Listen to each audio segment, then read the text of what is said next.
extremely privileged to be joined on this call by Jane Natoli, who theoretically at some point will be heard by the Rules Committee in her nomination to the SFMTA Board of Directors. I'm also privileged to be joined here by Mike Chen, my colleague on the MTA Citizens Advisory Council, appointed by Catherine Stephanie, the District 2 Supervisor. Yes, I really appreciate, Colin, your returning after 5 months to update us on what's going on with congestion pricing, and then to field our many questions. So I appreciate your hard work and look forward to hearing your presentation.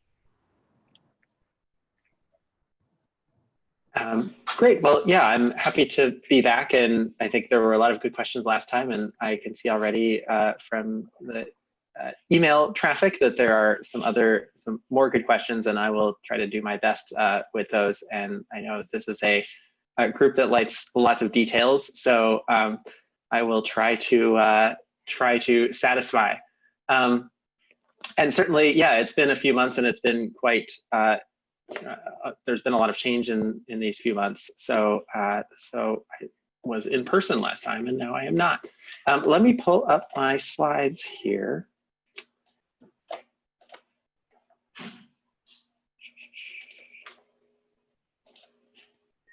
Okay, so you should now be able to see those.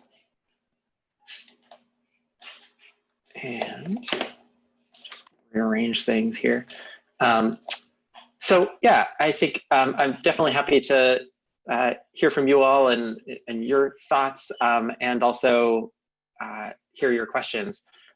This is a presentation that's has a little bit of background to it, just in case there were folks who weren't in the last presentation.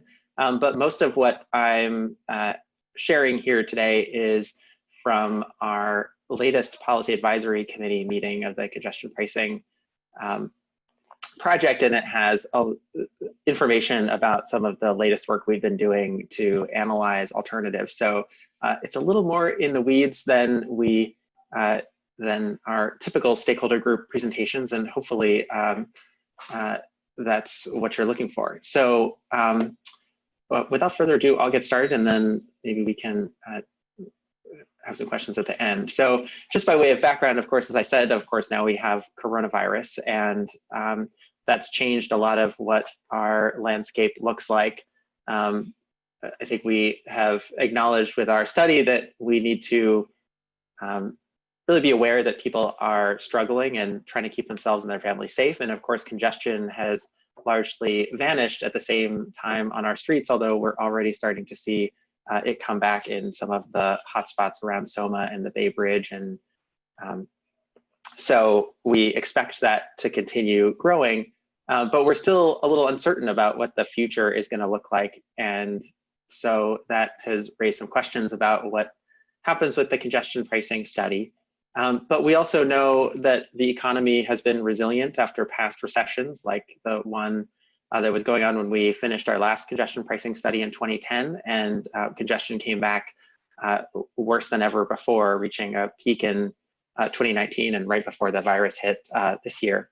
And so what we want to do this time is try to keep going with the study and try to plan for what future we want to see could look like once the economy is recovering and we expect congestion to return, and we're moving past this this pandemic and recession time. So as we move into recovery, we want to be thinking about how to shape it, shape the future.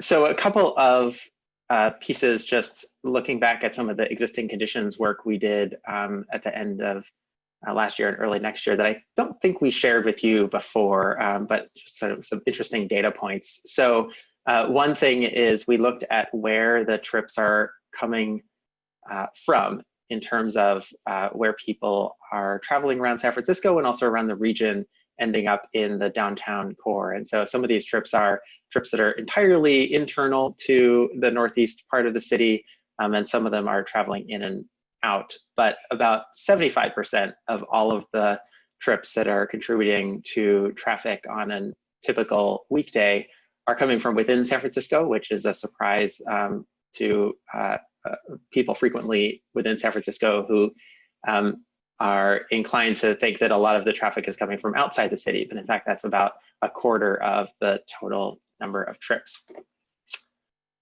And we also looked at some equity metrics in our existing conditions analysis, and this is a little snapshot of those. What this is showing is how people are traveling and how many people are traveling into downtown. Of course, again, pre-COVID, using different modes and by income group. So what you can see in the top bars is that there are fewer, and also people are more likely to be traveling via transit and walking and biking in lower income groups than when you get to the high income group. During peak periods, they represent an outsized share of people traveling downtown, and especially people who are driving downtown. And it's really just the 13% of all people traveling downtown in peak periods who are low income drivers, who I think we would be most concerned about from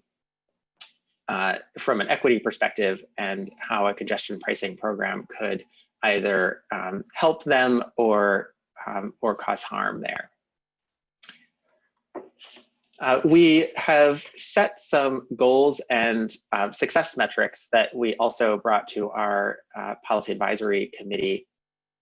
And they're built around an overall target of reducing vehicle trips downtown by at least 15% from 2019 levels. And that target is based on being able to meet 4 key goal areas of getting traffic moving, increasing safety, cleaning the air, and also advancing equity. And we came up with a 15% specifically based on both the results of our 2010 study, which showed significant benefits at a similar magnitude of change, and also results from other cities with congestion pricing.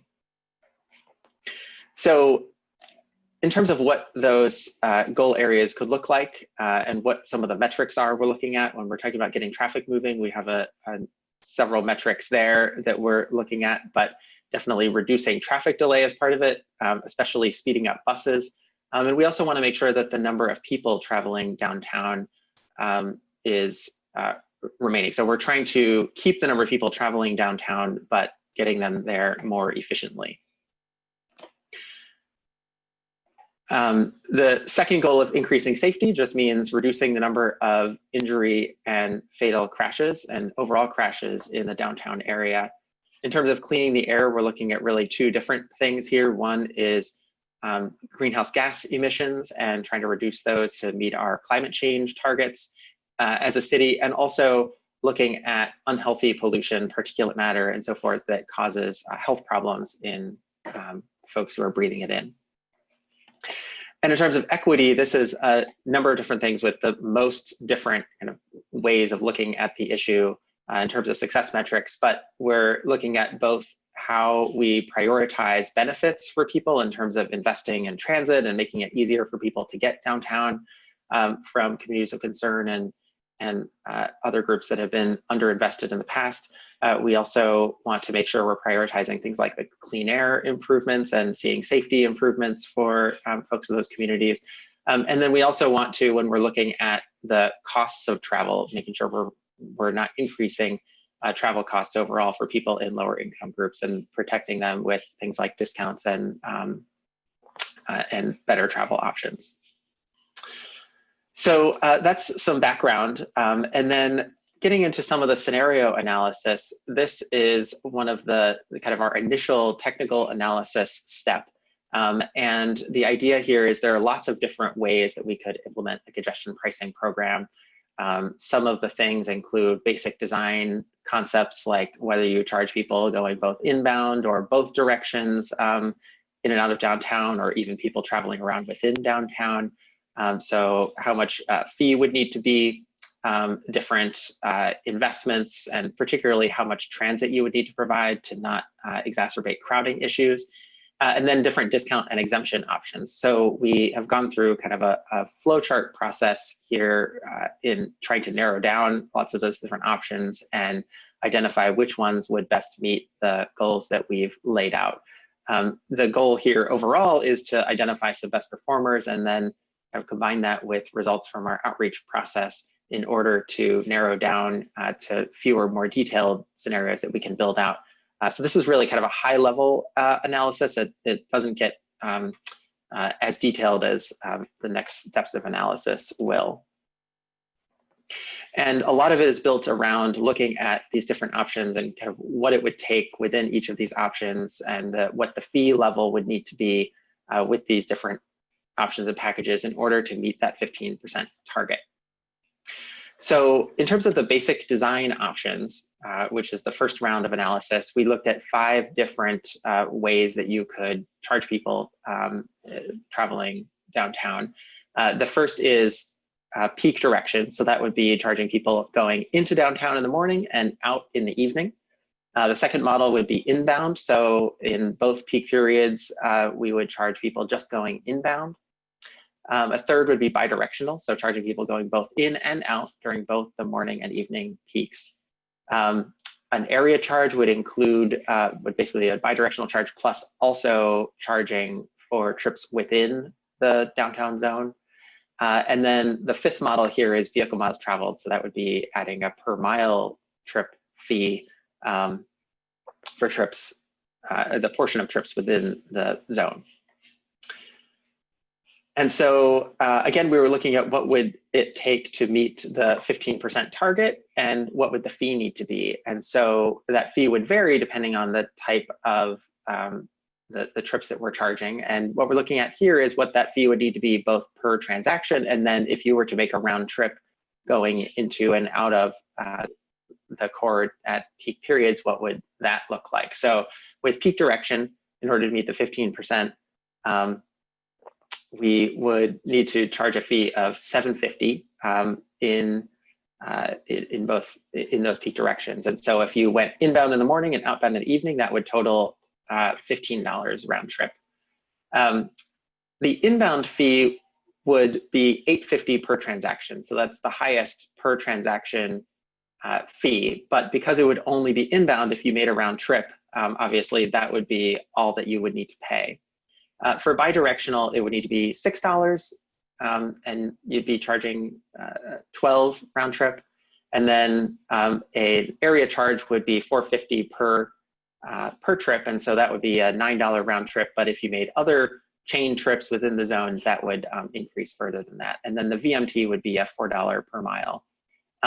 The first thing we did kind of based on this and looking at different options for implementation is to eliminate the VMT option from the set here because of technology challenges and implementation challenges. Basically, we would want there to be a cash option for people to use and also to not require that people have equipment of their own on their vehicles. And there isn't technology right now to be able to do that with a VMT charge. So we moved the other 4 options forward from our initial look.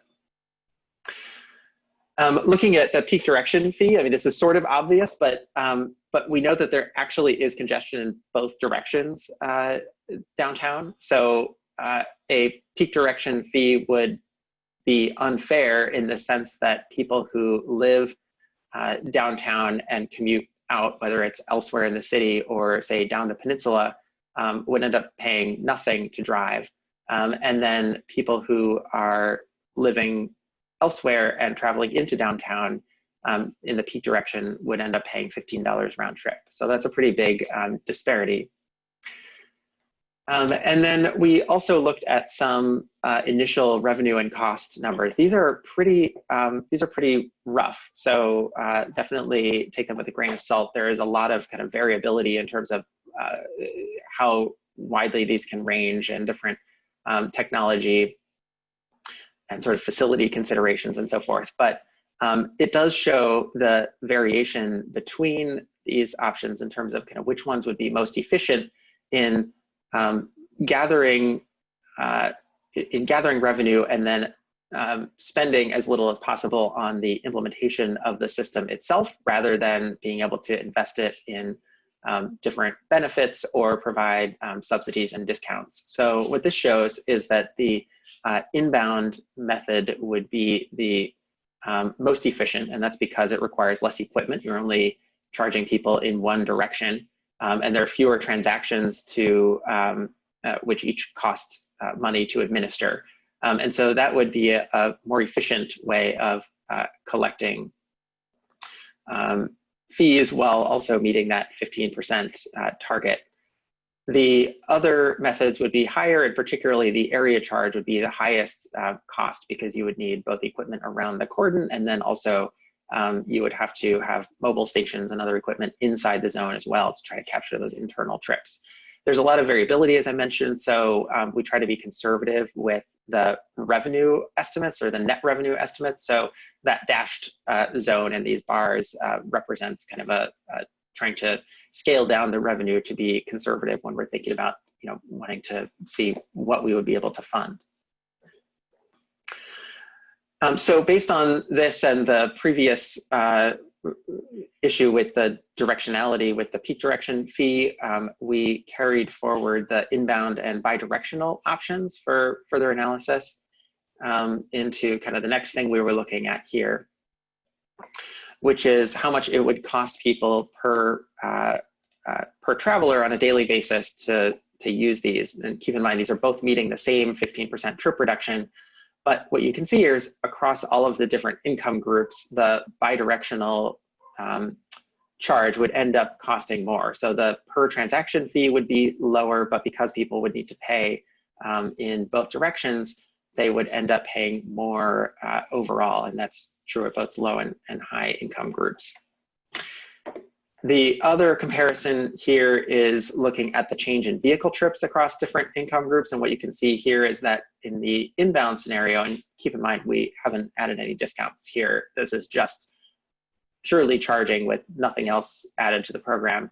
But the inbound fee would be much more evenly distributed in terms of the who would continue driving downtown and whose trips would be reduced. So they would be all closer to 15% across the board between different income groups, whereas a bidirectional fee would end up reducing very low and low income folks' trips a lot more than high income trips because of the higher costs that people would be paying. So these are kind of the key findings from this round. We think that inbound Cordon is our overall best performer. It meets that 15% threshold while requiring the lowest overall costs for people. It does require the highest transaction cost of $8.50 without adding more discounts and exemptions before we do that, and then is efficient to operate. We also note that all of these without driving discounts would disproportionately reduce driving trips among lower income people. So we can address that as we go into the next rounds. So we've moved forward inbound into round 2. And this round is mercifully shorter. So the transit service look we did, which was where we focused at this point with investments, and this is just operating. But what we were looking at is how much transit service would you need to add in order to make sure that you're not adding to crowding by people shifting from driving to other modes, and particularly transit, and even hopefully increase or reduce crowding a little bit. So 23% was the threshold we reached with that. And the revenue from an inbound Cordon would be sufficient to add that level of service. So that would be a pretty significant increase in the amount of transit service going in and out of downtown. And this is blanket bus service in all directions, both muni and regional bus service. And that would also leave some additional revenue that we could use to prioritize other investments. So we moved forward that 23% transit level into the third round, where we looked at some discounts and exemptions. And here we put together 3 packages with related to driver discounts. One where there would be just no driver discounts, we'd carry forward that $8.50 fee. A second package that we called moderate discounts, where we'd have a 50% discount in the low income driver category and also 50% in the very low income category. And that would, in order to meet the overall 15% target, that would require having the base fee of $10. And then there's another option where we increased the discount for very low income folks to 100%. So there'd be no fee for that income category, and that would adjust the base fee to $12 for people who are paying the full amount. So what we found here is that this would, perhaps not surprisingly, shift the vehicle trip reduction between income groups. So as we noted before, with no discounts, people in lower income categories are more, reduce their vehicle trips more than people in high income groups. In the middle here, you can see that with the 50% discount for both very low and low income groups, that trip reduction is a little more evenly distributed. And then with the 100% discount for very low and 50% for low, and the $12 fee for everyone else, the low income groups would reduce their vehicle trips least, and the high income folks would reduce it, or sort of middle to high income would reduce it more. And of course, those middle and higher income groups are the ones who are driving the most to begin with. We also looked at how travel and transportation costs would be affected by income group overall. And the status quo here is highly inequitable. So as a percentage of household income, people in lower income groups pay a lot more for transportation. So that's most noticeable in this very low income group, where people pay a lot more of their income, over 12%, for transportation. But even between the low and high income groups here, you can see that people in this low income category are spending about 3 times as much on transportation as people in the high income group as a percentage of their incomes. So looking at how congestion pricing with different discount packages could affect that, what we see is actually that perhaps surprisingly, very low income people would have reduced travel costs in every scenario, even with no discounts. But the reason is because in that no discount scenario, basically the fee would be prohibitively high for people in the very low income group. And so they would end up shifting away from driving in really substantial numbers and towards other ways of getting around that are actually cheaper. So they would end up saving the higher costs of driving in the form of things like operating costs and gas and so forth, at the cost of longer trips and slower travel. If we give them a 50% discount on the fee, then that change is less. So they would have their costs go down a little bit because more of them would still be driving. And but if we have a 100% discount, then we end up with the largest decrease in transportation costs in that very low income category. And that's because people who are driving would not be paying a fee at all. And so their costs would not go up. And also people who are switching to transit, because there is more transit service, it's better with all of these options, they would also have decreased costs. And all of the other groups would have slightly increased costs, so it's somewhere in the range of less than 0.5% across the board. Looking just at drivers, here you can see that the cost for drivers would go up in across the board, but especially for that very low income group, the people who still remain as drivers in those 0 or 50% discount options would have their costs significantly go up, but they would go down in the full discount for the very low income group. So what we conclude from this is that adding driving discounts would reduce or maintain the traveler costs for low income folks. So it is the most equitable way of doing this, and it would increase the base price for everyone from $10 to $12, depending on the level of discounts. And that would still be enough to, it actually doesn't reduce our revenue, so we could still fund both the discounts and the transit service increases, and that it would overall end up with just a more equitable distribution of reductions in driving. And so from that, we found that the discount options would be our best performers going forward, together with that 23% transit increase and the inbound fee. We also did an initial look, and there's some more work to do here, but at other discount options. So there could be a maximum daily charge where after you pay the fee twice in a day, notably that would not be applicable to TNCs, but just private vehicles.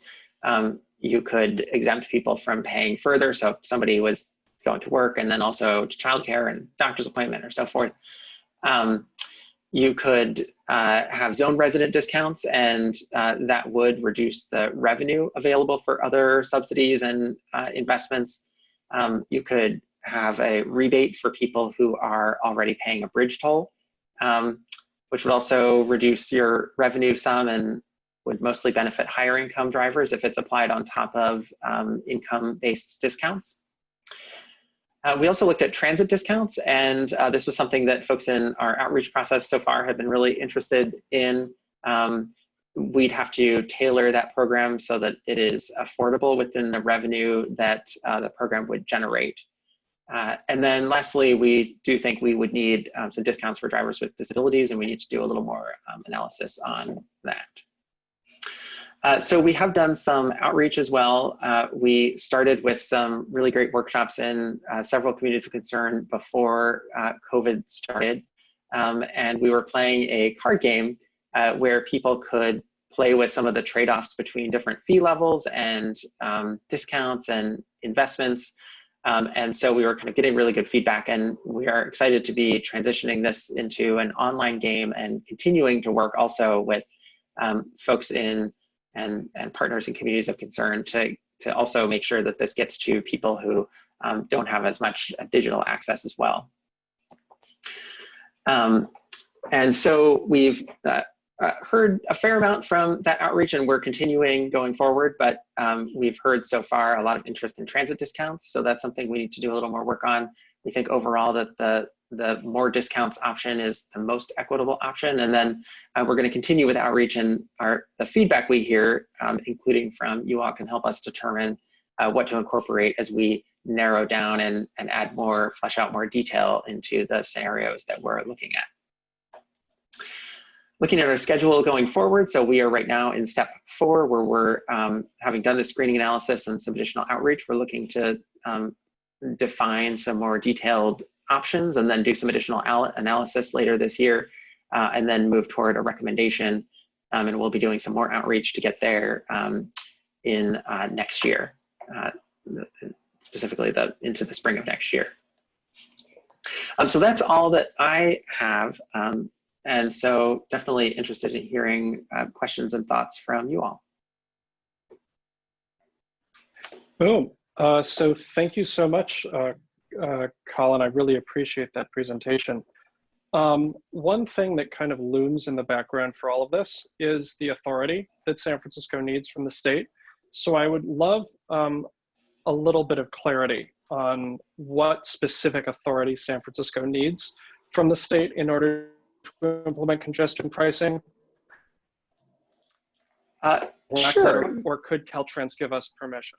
No, yeah, so it does need legislation. And there was actually legislation introduced in the session last year, which ended up getting put on hold because there was interest in not talking about other costs for driving in the midst of the campaign to save the gas tax increase.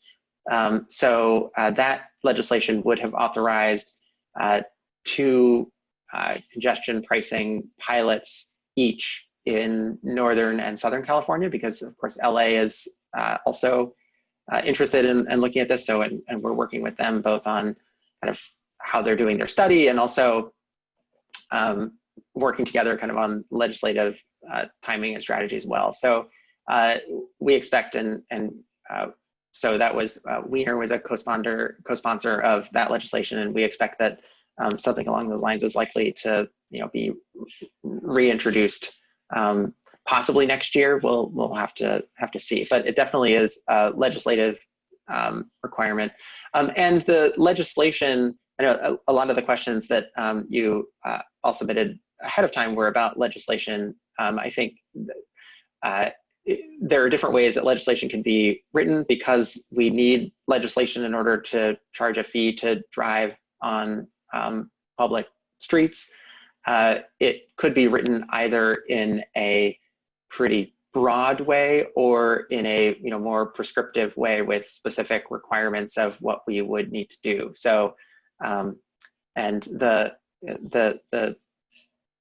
version that was presented last year was maybe in the middle. It was pretty broad, but did have some specific requirements of like the kinds of analysis and so forth that you'd have to do. Would the authority, yes, it does. Would that authority then be given to county transportation authorities around the state, not larger regional bodies and not municipalities?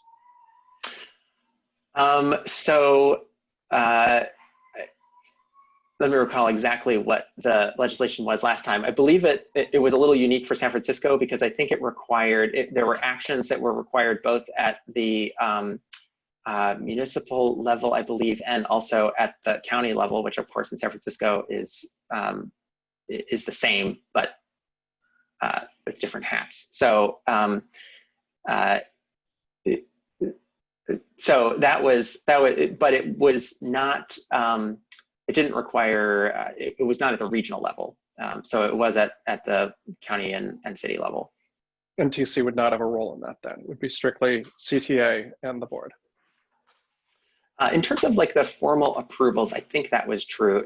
There may have been something about sort of fitting in the regional transportation plan, which of course congestion pricing is in the regional transportation plan, and in fact MTC is a co-sponsor of our a co-funder of our study, in fact, and is really quite involved. So they're very interested, because congestion pricing helps kind of make the regional picture work. It's one of the in terms of a lot of the goals around climate and congestion reduction and so forth. What would you say is the earliest congestion pricing could reasonably occur, assuming all actors work at a breakneck pace? It would be likely a few years away. Like a bare minimum of a couple years away. We would need to finish the study, which is going to happen next year. And then there is significant more, I mean, there's the legislative process, so that's a bit of a question mark, but hopefully could happen next year. And then there is significant additional work to narrow down a lot of the operational details and come up with a detailed operational plan for how it would work. And then there's the environmental process, which could vary in terms of how complicated it needs to be. We're hoping it wouldn't need to be too complex, especially given the state VMT legislation shift. Give a CEQA exemption in the very authorization? That's an interesting question. I mean, state legislation can exempt things from CEQA, so conceivably that wasn't something that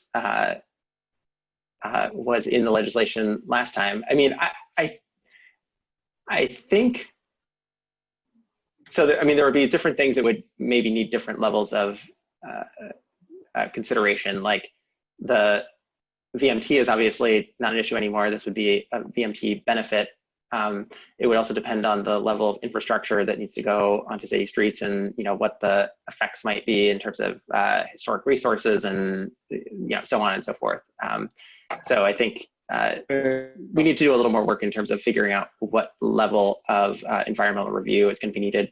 And then the other thing that needs to happen is just kind of obviously procuring and actually building out a system. So even once you finish kind of the whole design and operational rules and get all of the approvals for those. So there is definitely a process. One thing that I notice from London is their low emission zone and their ultra low emission zone, which is specifically about the dirty vehicles.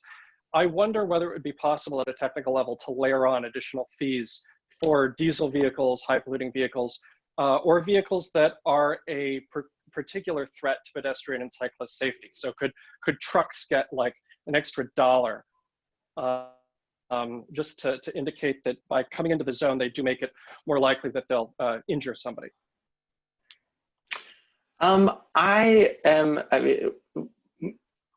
So as I was saying, the state authorization, could be written in different ways to allow charging on different bases, presumably. And also I should add that there would likely be some federal approvals required.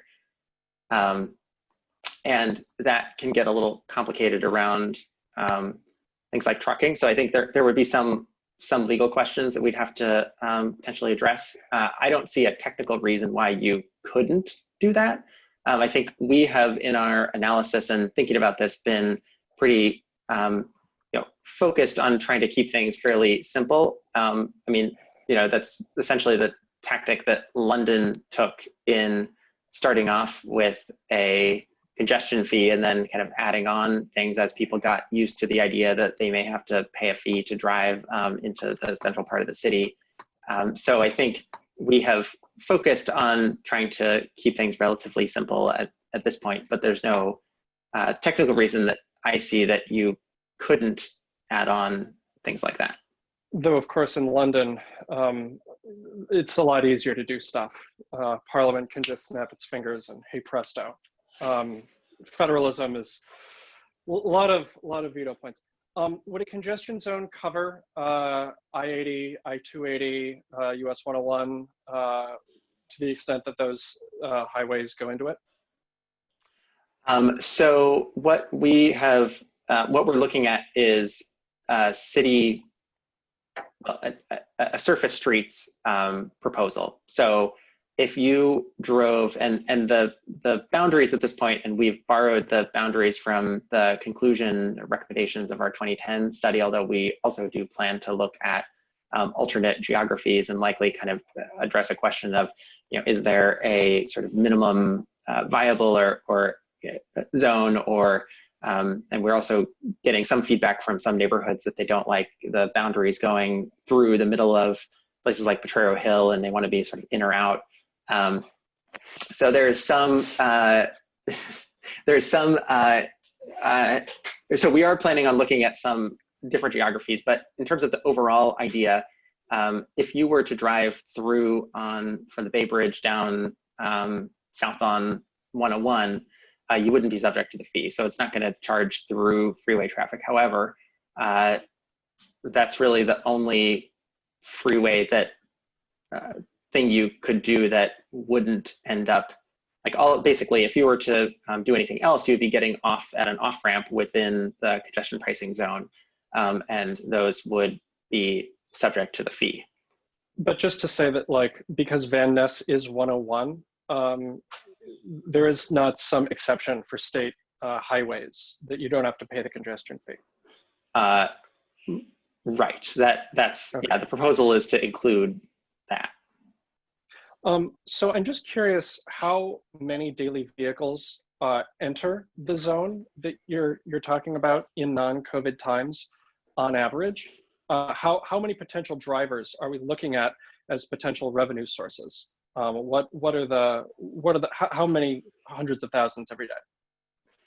It's about 160 vehicle trips. So I don't have that handy as a person trip number, but that's the basic magnitude in terms of how many vehicles. Yeah, 160,000. Yeah. And how many in the entire county? If we're talking about a whole county congestion zone, how many could potentially be captured if we're charging folks beta breakers? I didn't get a chance to pull that, unfortunately. But we can definitely follow up with that number because I don't have it handy, I'm sorry to say. Yeah, I'd be interested in that. Sure. Yeah, we can definitely get that. I mean, and maybe in terms of just the kind of geography of the zone, the 2010 study did look at a wide range of different geography scenarios, including charging people sort of having boundaries that were much broader than the northeast quadrant that we're looking at, where the boundaries would be at 18th Street on the south end and Laguna on the west. And it found that the northeast cordon would perform better. I mean, you could charge, vehicles everywhere all the time, theoretically, but our idea is to focus on the most congested part of the city. And of course, there is a cost to having the infrastructure and the transactions of charging. And so sort of the fewer vehicles per, like if there's less congestion in areas and you're still charging, then your cost recovery is not going to be as good. So you get kind of fewer benefits in terms of investments and so forth. So just like zooming out, if the goal were raising revenue rather than reducing congestion, would that change the recommendations that you're bringing forward? Like Muni is near bankruptcy, we've got a structural deficit. Dean Preston wants free Muni, which would be incredibly expensive. If our goal here is reducing congestion maybe second, and number one, you just want to get as much money as possible out of the drivers, what model would you recommend as a traffic engineer? Well, first, let me correct you. I am not, in fact, an engineer. Just make sure everyone is very clear. I'm a planner, so I can't stamp anything, and I don't do as much math. But anyway, so we haven't looked at that, but I think you can see even just in the comparison of the different models at the beginning of that round one kind of comparison that I showed, the inbound cordon would raise less revenue in order to, I mean, I guess you could raise the fee, but basically it raises less revenue than other models where you would have charging in both directions, for example. I mean, you could theoretically have a much higher fee if your goal were to raise revenue, and I think what's the Laffer curve on the fee? Like, I don't know. Okay. Do you have any sense? Like, could you push it to $15 a day, $18 a day? Like, where we? Well, I mean, we're actually pretty close with the I mean, what we're talking about here is with the.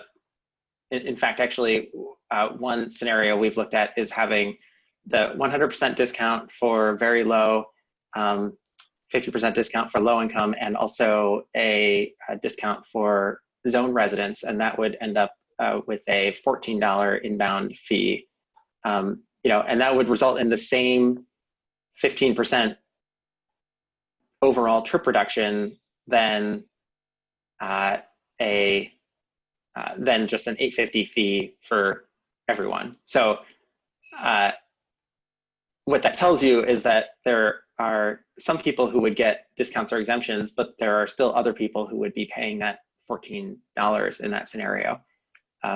So I think, given that high income folks are a lot of the people driving downtown, they are certainly less price sensitive than people in those lower income categories. I mean, that said, we didn't do that analysis, but there are a lot of high income people who drive into downtown. Yeah. How does the congestion zone account for TNCs? And if there is a daily maximum, I wonder whether there's any disincentive for a TNC driver to take that, once daily maximum hit, and then just keep running around in the city for 12, 14, 16 hours a day to maximize the amount of money they're able to make while contributing to significant congestion? Yeah, I think we, so a couple things there. One, the daily maximum idea that we looked at would not apply to TNCs for that exact reason. I think what we would want to see is we have this 15% target. What we want to see is that TNCs would have a similar trip reduction to everyone else. Like we want to have incentives that are relatively fair for people, whether they're deciding to hop in an Uber or drive their own cars downtown because they're having similar effects on overall congestion. So the initial analysis that was in the presentation and which was what we presented to our policy advisory committee at that point, we had not looked specific, we had not separated out TNCs.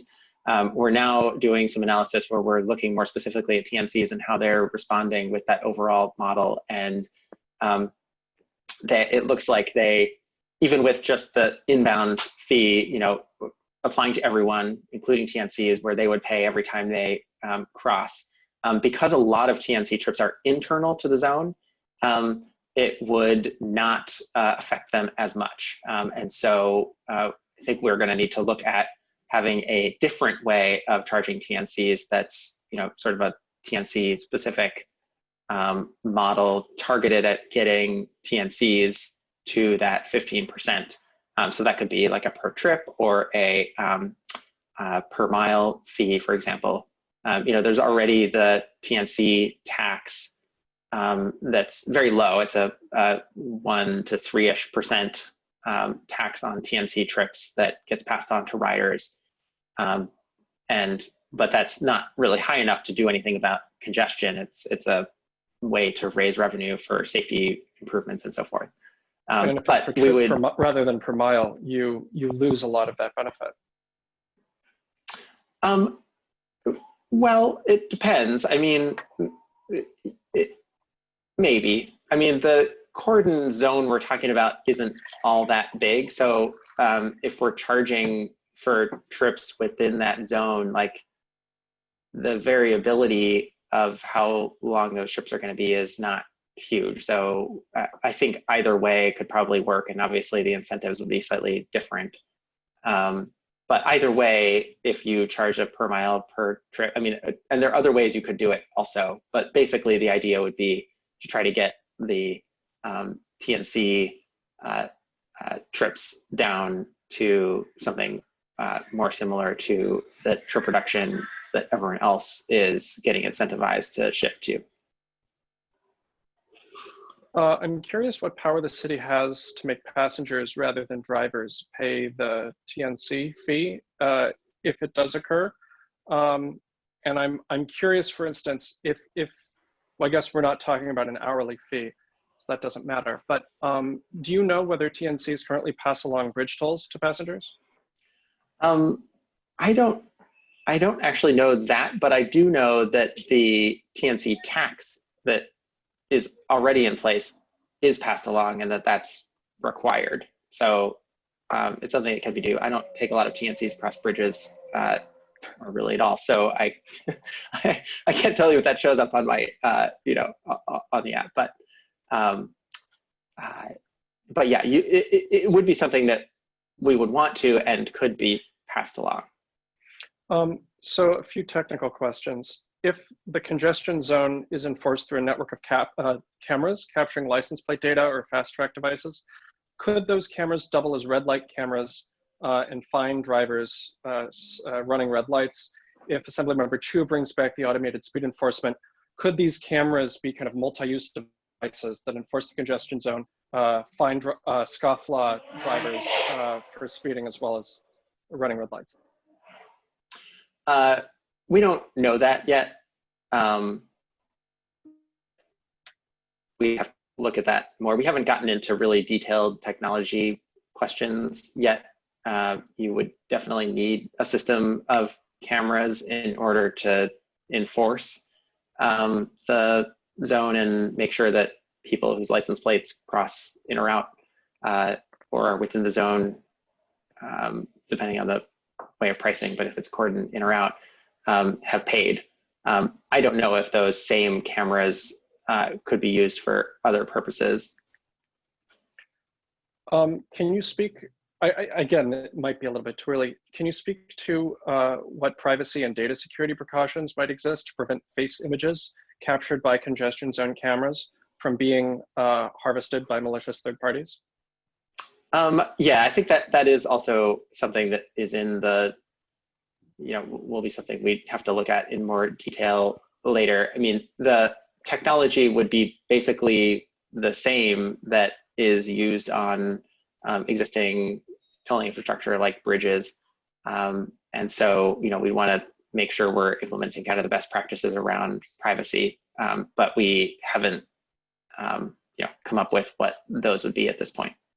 I only ask because Senator Wiener's legislative aide, Annie Fryman, indicated some time ago that the current state with those cameras and the data security around them is quite worrying to people who know the details. And she was extremely concerned that the security precautions are effectively non-existent.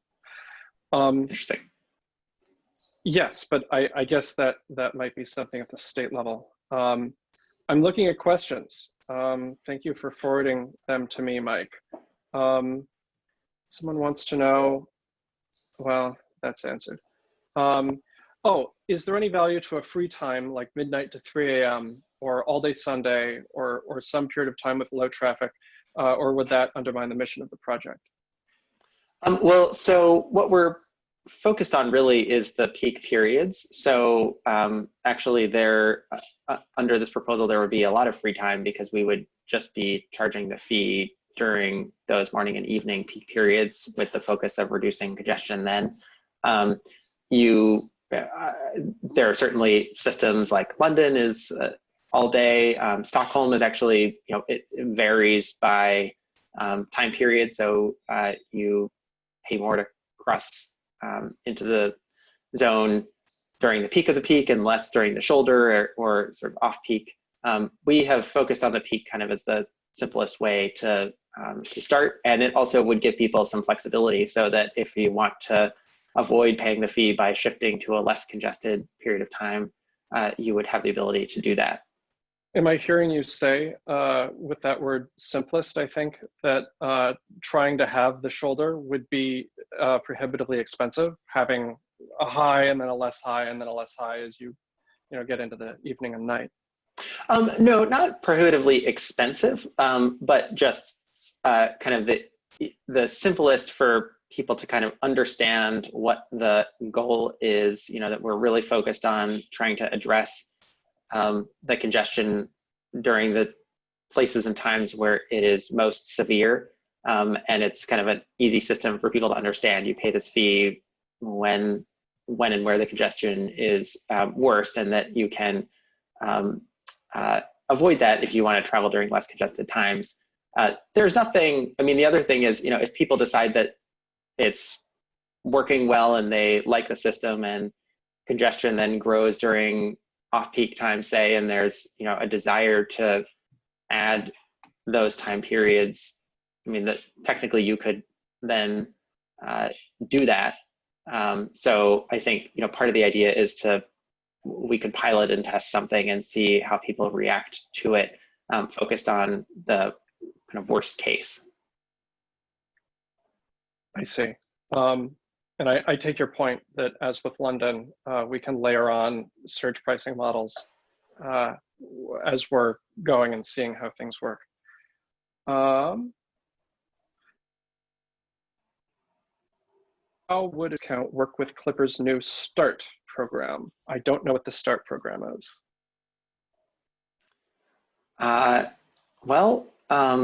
Neither do I. I know that there's Clipper 2, and I'm somewhat familiar with a lot of the capabilities there. I think we have been thinking about and are not particularly far at coming up with a proposal on how different things can be integrated. Like there are questions about whether, for example, the next generation of Clipper can integrate with Fast Track. Like ideally, we would want people to be able to kind of have resources and like as many different ways to pay as possible, just to make it as easy and seamless as possible. And we could also do interesting things maybe with different incentives if we were able to link those. Oh, maybe this may be the acronym for the new regional low-income transit discount, which oh yeah, okay, somebody's clarified, thank you. So yes, I am familiar with that. That is a discount. So the transit discount ideas that we looked at were, well, we modeled a, so right now there's a muni program, the FastPass Lifeline program gives a 50% discount for people in within 200% of the federal poverty level, which is roughly equivalent to the very low income category that we were looking at in our analysis.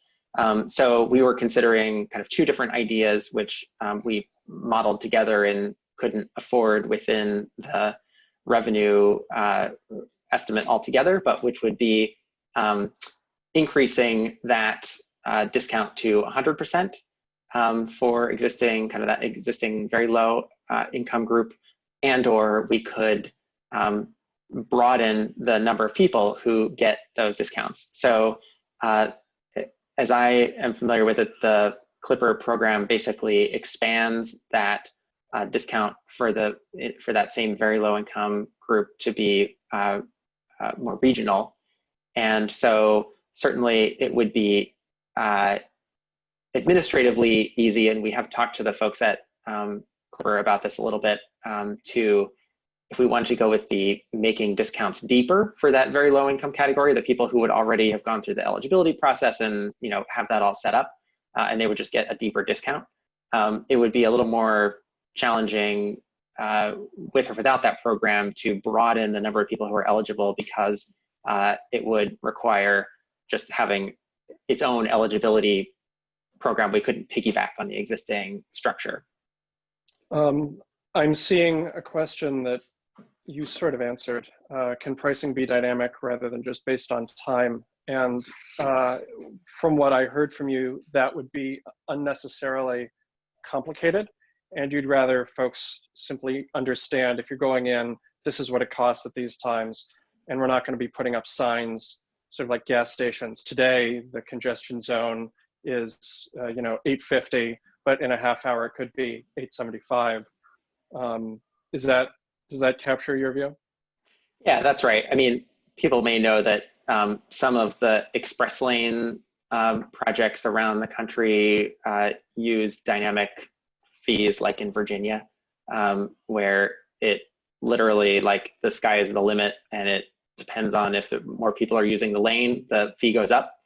And there have been screenshots of, like, I don't remember, like, $41 a mile, or so, like, I'm making that up, but it's some, outrageous fee. And I think we would want to give people more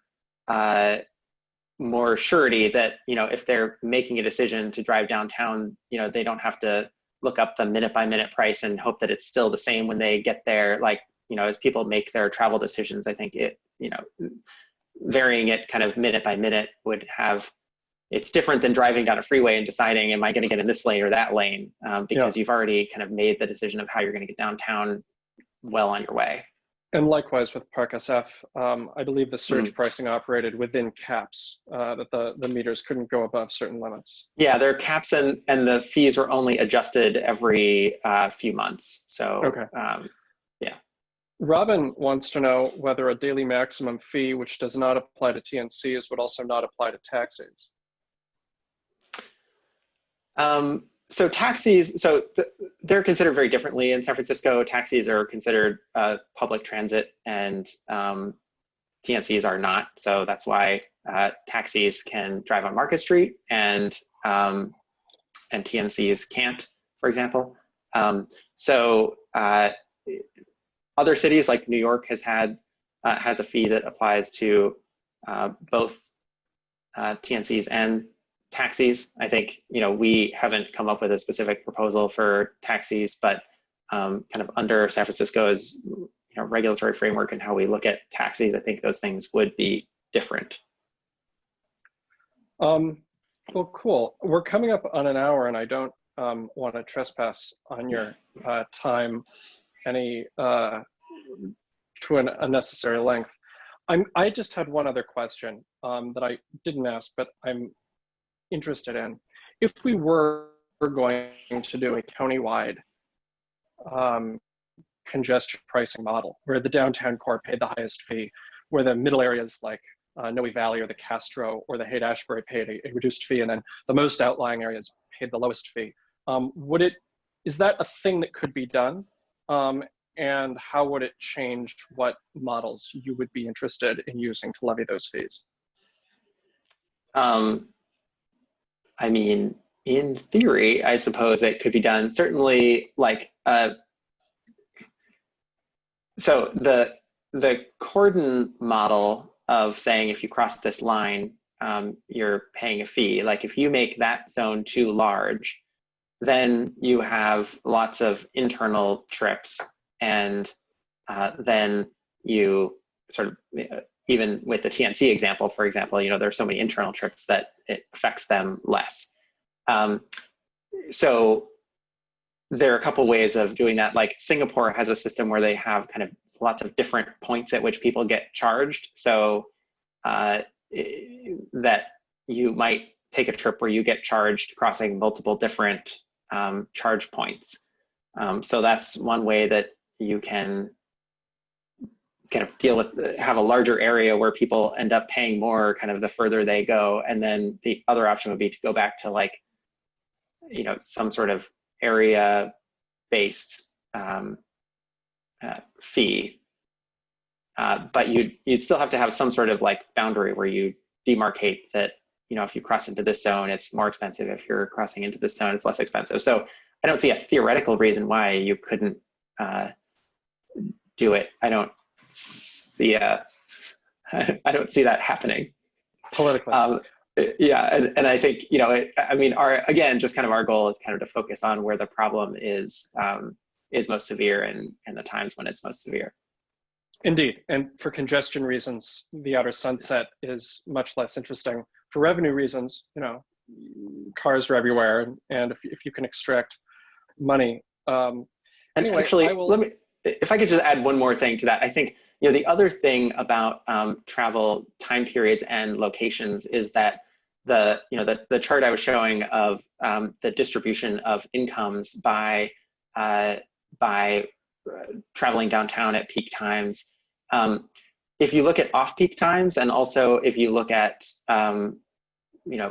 locations that aren't the downtown core, then you tend to find that your distribution of income of drivers is broader and less concentrated in higher income groups. So if you charge during more hours, or if you charge it in different areas that those folks tend to be more likely to drive in, then you're likely to have more challenging equity issues as well. Got it. Cliff, I hand it back to you.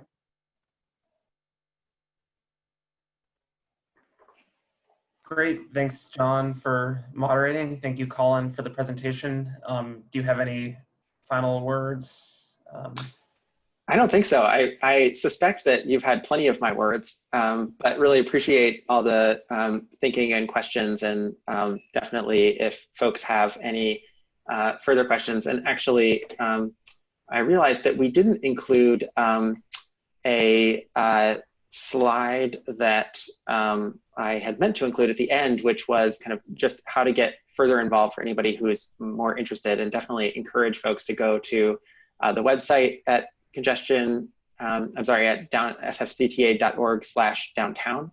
And you can sign up for our email list there, and we will be doing a lot of activities soon, including that virtual card game that people might enjoy. We'll also have a town hall, virtual town hall coming up. And so we can make sure to, we can let you guys know, but also anybody who wants to hear about it directly. Yeah, definitely check out the website sfcta.org/downtown. Awesome.